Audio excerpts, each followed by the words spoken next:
Now we proceed with the discussion. Please, the speakers come to the stage. Thank you.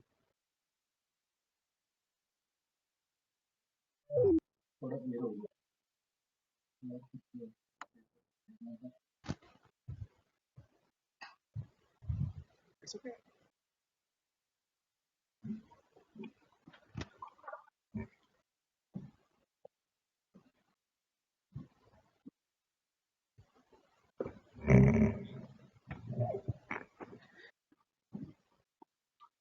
Okay, friends, I hope you will agree that all the three presentations were excellent and exciting. Now let us have some time for discussion. Yes, the person at the end. Hello, I'm Dr. Bharadwaj from IRA New Delhi. From Mark. Yeah. So basically, whenever, as a breeder, I'm basically a breeder, whenever the models that you have predicted based on the phenotype in multi-location and multi-environment testing, basically are stability models. And they're good for per se prediction of the Dr. Bharadwaj, please put the mic closer. Yeah, can you repeat the question? Mark, the most of the models that you have taken into consideration basically look into the stability models, looking at the phenotype or the genotype interactions over environments. They're good for G into E interactions, but as a breeder, I'm mostly basing selections based on the breeding value of genotype. And this predicts the genotype much better. And do you have any models for predicting the breeding value? I know some have been developed by Abhishek at ICRISAT, but most of the models that you have shown, I don't think they take breeding value of the genotype. Yeah, the models can easily take breeding value into context because it's just a function of the cumulative additive effects of the loci that are contributing to the traits. It's a very straightforward principle that can be fully integrated into some of the prediction models. I think the more important piece that I would say is that the limitation of a lot of the prediction is that the separation of a so-called average effect G across the environments and a residual G by E interaction and treating those actually separately. There aren't many genetics that sit around saying, I'm not going to react to this environment until I see what all of my replicates do across every other environment. Then I'll decide what I'll do in this environment after I see the average. What you can actually think about is if you can treat these simultaneously, which you can do explicitly within the mixed model framework, from a lot of the work that pioneering work by people like Fred Van Uwijk and others, you can actually explicitly deal with the G by G, the G plus GE norm of reaction. And that was the whole point that I was trying to make. If you actually focus on that component, which is directly accessible, we can actually get to a connection with the crop growth models more explicitly so that you can deal with the dynamic aspects of any of the coefficients that you want to look at, breeding value or actually predict the value of a genotype itself. So fully extendable. I think it's a matter of working out how to reinvent our quantitative genetics with that level of thinking. Thank you, Dr. Bharadwaj. Thank you, Mark. Dr. Bhansali, please. I would like to ask a question from Dr. Frederick Midra, France. You mentioned among several parameters or plant-based parameters, and one of them was stem diameter. While it is important, but you think the stem diameter, apart from it, will be useful if the stems have more stored carbohydrates or photosynthase, which are later then contributing to remobilization of it, particularly in drought stress in case of crop like wheat, for better growth under drought stress conditions. So in my opinion, will that be useful more, other than stem diameter itself, to have look into the content of the carbohydrates or photosynthase, which must be stored in it, for usefulness later for remobilization to the developing grains in the crop. Okay, thank you for your question.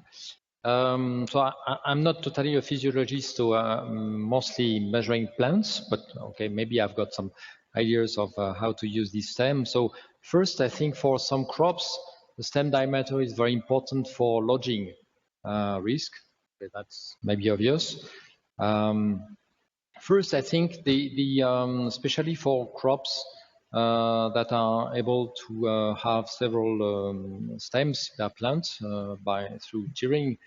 Looking at the distribution of the stem diameter might be important because there might be some differences in the allocation at the stem level between, let's say, the total biomass and the part of the biomass that goes into the reproductive organs.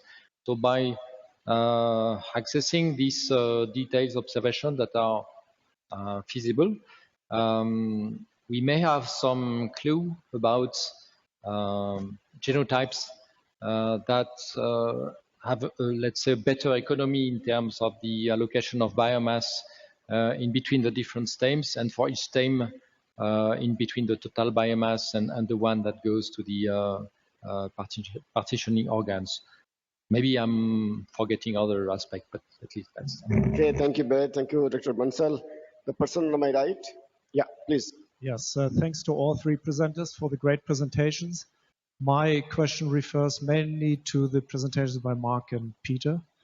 With the better understanding of our target environments, the environment management interactions, and the understanding of the multitude of these combinations and the genotypes that fit best into these environment management combinations, do you expect a higher number of varieties to be put on the market in the future? Or will this be constrained by the cost that we have to develop these varieties? So I think it's, in principle, it's sort of easy to think about more varieties actually being out there.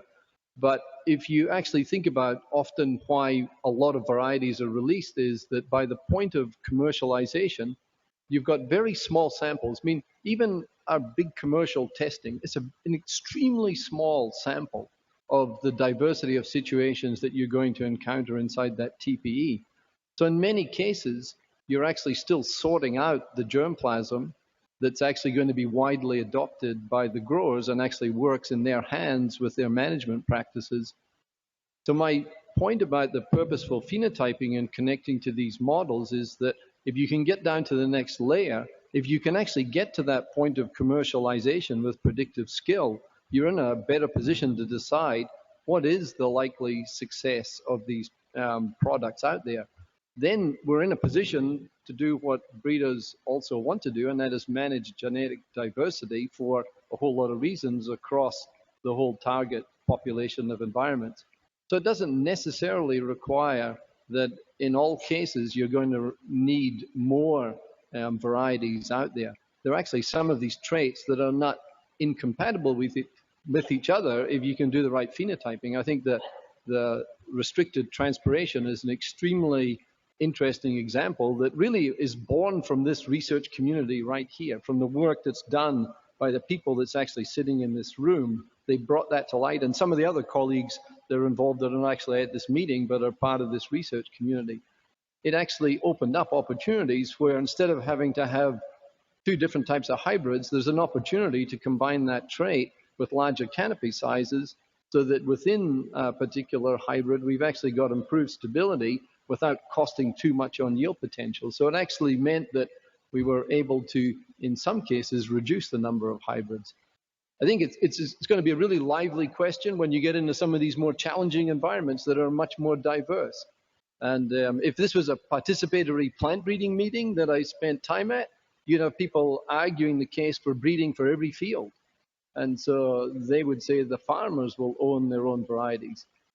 I think what I'm looking for is where there are real trends and we have opportunities to be purposeful about this, take advantage of those more quickly, and then move on to some of these other questions that are going to challenge us rather than confounding them all together. So I think that's an opportunity going forward. Thank you very much, Dr. Yadav. Thank you very much, Mr. Chair. All the three presentations were really excellent. My question pertains to Mark Cooper. It was really good to see the total transformation of the breeding programs, effective integration of genotyping and the double haploid, especially in maize, the crop you are dealing with. I was really curious to know what is the proportion of lines that you really reject by genotyping so that you can really take the good stuff only, selected stuff to the precise phenotyping, number one. And my another question, small question is that now Pioneer is using a lot of emphasis on double haploid. Are you totally sticking to double haploid, or you are also taking into consideration the pedigree method of breeding? And if yes, and then in what proportion? Okay, I'll take your second question first. So it was to me, yep. For doubled haploids, wherever we have the opportunity to use those, I think it opens up the scalability opportunities. So we see that as a definite resource opportunity that we'll make to every breeder for every crop wherever we actually can. So it's part of the toolkit that should be accessible to all breeders. Even with that methodology, we can also still do pedigree breeding. And so you have the opportunity, if you so desire, to generate double haploids from any generation you actually want. So you don't just have to do it straight from an F1. So if you want to manipulate the amounts of recombination, we actually are really interested in the balance of manipulating the amount of recombination depending on the traits that we're actually looking at. We're actually more interested now in some of the opportunities we have for targeted recombination in regions once we know that they are really important from the work that we've actually done. So you're not relying on scaling up large numbers to get overall recombination in some specific regions and sorting that out. You can actually target recombination to specific regions. Sort of goes back to your, maybe if I understood your first question, in terms of the number of the amount of fingerprinting that we actually have to do, it's at different stages, but we understand the amount of recombination that's actually happening and the linkage disequilibrium in any target germplasm, and we genotype at each stage of the breeding program to our understanding of the amount of linkage disequilibrium and how strongly those blocks are staying together.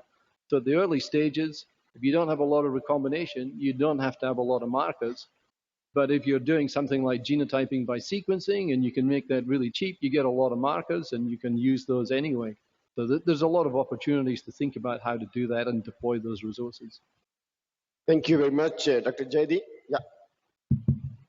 So I'm P.S. Zaidi from CEMIT. So my question is to Dr. Frederick related to soil variability, field heterogeneity. Of course, it all depends on physical property and of course chemical and other properties. So the frequency of this field mapping, with your experience, how frequently the field mapping for heterogeneity should be done? And the second part of the question is, in general, when we do field mapping, we get a situation is mostly very asymmetrical. It goes across the field very zigzag fashion. So how best we can factor that field variability in our phenotyping trials? Thank you.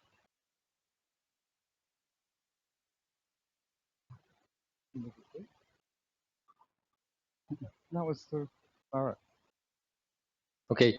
Regarding the frequency of observations, so if we want to get, let's say, a comprehensive description of the growth, more or less we need about 10 dates of observations distributed along the growth cycle. Of course, if we are interested in targeting stresses with short reaction processes, we have to target those specific dates where we expect stresses like very hot days with high VPD. So that's more or less the experience that we got.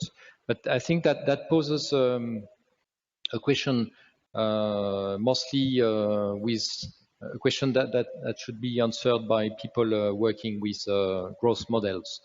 Because probably with growth models, you will be able to reduce the number of required observations because there are capacity within the models to let's say to derive the dynamics.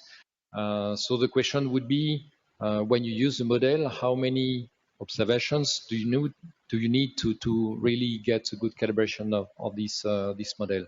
So this has still, I think, to be discussed. Thank you very much. Yeah, please. Good day. I've got a question for Peter Carberry. I think it's really good to get the perspective on the management environment interactions, particularly for smallholder farmers. But I suppose the issue, and I think you showed pretty well that there are lots of other factors that are the major constraints, perhaps before genetics. But given the situation where people are not adopting improved agronomy or adding enough fertiliser, there are still genetic solutions for some of those things. So where do you see the mix of genetics and management in trying to have impact in those systems? You know, a number of CG centres have breeding programs looking at trying to improve varieties for low nitrogen, for example. So should we be pursuing a G solution, an M solution? Where do you think the mix should be?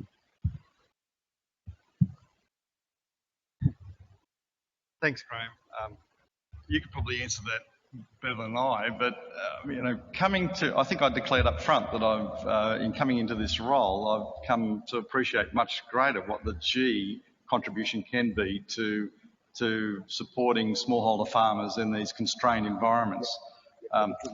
When I first started to think about a case study to explore this in, I wanted to look at rabi sorghum in India, and then I realised that in that case, sorghum is grown as a monocrop, and because it's growing on residual moisture, it's unlikely to have weed issues. So there is a very good rationale there for understanding why that water-saving trait will work in that environment, because the crop itself can capture the benefit. As we come to these more constrained environments, and particularly where management is a long way short of what is close to good practice, then it's much more difficult.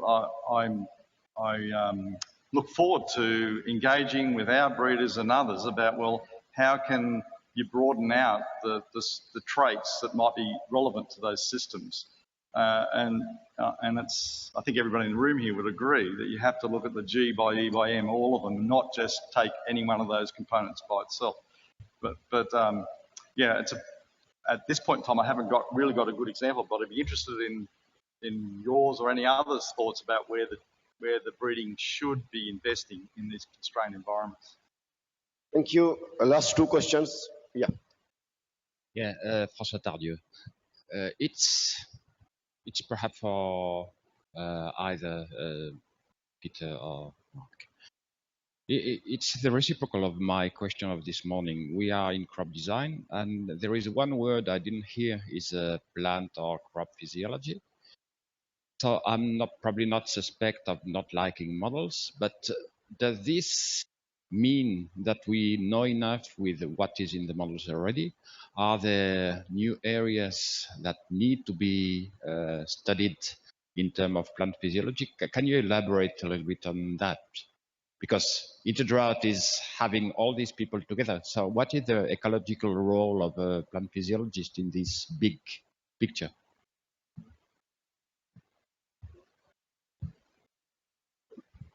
No, it's a very good question, and I think absence of evidence wasn't evidence of absence of need in this particular case. I think my view is that in terms of some of the physiology and the phenotyping, I think the models provide us with a very powerful tool that allows us to use that in ways that we're not currently really focused on, and it does require us to think about the underlying physiology and the information that we have to draw on to advance those models. So my point was not that the models we have now are going to be suitable for everything that we're currently doing, but it doesn't mean that a model that's useful now, that's not being fully used, should not be used right now. So I would argue that in many breeding programs around the world today, if you look at water as a component of their target geography, they're missing out on opportunities of being able to access traits such as the limited transpiration capability with models that can adequately capture that now, just because of the way that we're sampling that target population of environments doesn't allow effective selection and purposeful phenotyping. So it's a tool that could be used today. It doesn't mean that there are going to be traits that are not going to require us to advance those. So you saw some really good examples of that this morning as we think about some of the basic characteristics of root system, because we don't know what causes this limited transpiration in many cases. We just measure it as a phenomenon. Work that we've done with Tom Sinclair shows that there's a root component to that as well as a canopy component and a leaf component. And it's quite likely that some of that physiology that is yet being done is going to enlighten us, and it's going to help us better understand how to use those water resources. So if I gave the impression that the models were an endpoint, they're really just opening up a path that this community has the opportunity to actually take some leadership in developing, so that we actually move from the static models that have been driving how we think about traits and breeding to date and G by E by M questions to something that actually embraces the it depends, but to do that in a quantitative way that's directed by our understanding of biophysics that really frames the G by E by M question. That was what I was trying to get at. So if that message didn't come across, hopefully it did, but it's totally tied to your paradigm. Yeah, okay, thank you. Okay. Very quick comments from... My quick comment is that 20 years ago, or 15 years ago, there was a paper published in the Australian Journal saying, well, what's the call on physiologists by breeders? And they did a survey and basically came to the conclusion that the physiologists couldn't contribute much at all. And so it's really fantastic now to see that physiology is in demand. The omics revolution has meant that phenotyping and understanding plant function and doing the work that Mark's talking about means that physiologists are needed. And so that's really great to see. Another very quick comment from... Yeah, I think what needs to be improved in the current model is that previously the models were mostly calibrated in the field using biomass and nitrogen, and maybe some other aspects. But currently, as you have seen, it's not exactly what we can measure with a high throughput.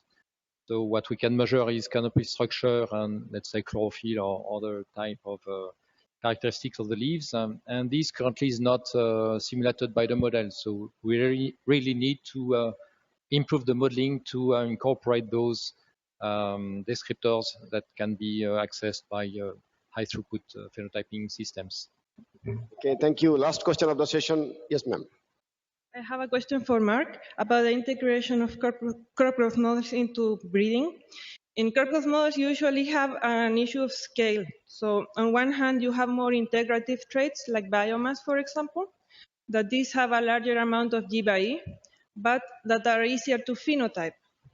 And on the other hand, you have lower scale traits that are, for example, the sensitivities to the environment that have usually less G by E, but are more difficult to phenotype. So could you comment on how to manage this trade-off to make this integration of crop growth model into a breeding program really effective and practical? Yeah, I think I got the gist of your question, and I'll try to do it more quickly this time than last time. I think it's going to require a combination of field and different scales of phenotyping, and a combination of directed controlled environment phenotyping. So for some of the traits, you are going to have to focus on developing some very complex phenotyping strategies. We heard some of that this morning. The key thing, and this is really hard to explain easily, but the paradigm shift of embedding the crop growth model in the whole genome prediction framework is that a lot of your phenotyping effort, once you've built the right functions into the crop growth model from the understanding of the physiology, a lot of your phenotyping effort should be focused on building those functions and understanding, and then you can phenotype the priors for the components inside the crop growth model that you want to understand the genetics of. This is a far simpler problem than trying to phenotype everything, everywhere, every time. So I think this whole paradigm of scaling up phenotyping to measure measure phenotypes everywhere, every time is the wrong paradigm for us because it's undoable. What we really need to do is think about focusing on how to build those priors and understanding of that variability, the crop growth model. That's your appropriate prior information, phenotype there, and that gives you a lot more flexibility to do the fine scale phenotyping as well as some of the more simple traits. And if you want to phenotype those in the field, fine. So you say we should target more the sensitivities, even they are far more difficult to estimate from experimental data. I'm fine with targeting the sensitivities if you focus on how to use that knowledge to capture those sensitivities inside the model that you're actually going to use to integrate the information. Okay, Mark, thank you very much. Friends, let us give all these three speakers a big hand. Thank you very much, the organizers, for giving us this opportunity. Myself and my co-chair refuse to thank all of you for this excellent session. Thank you very much.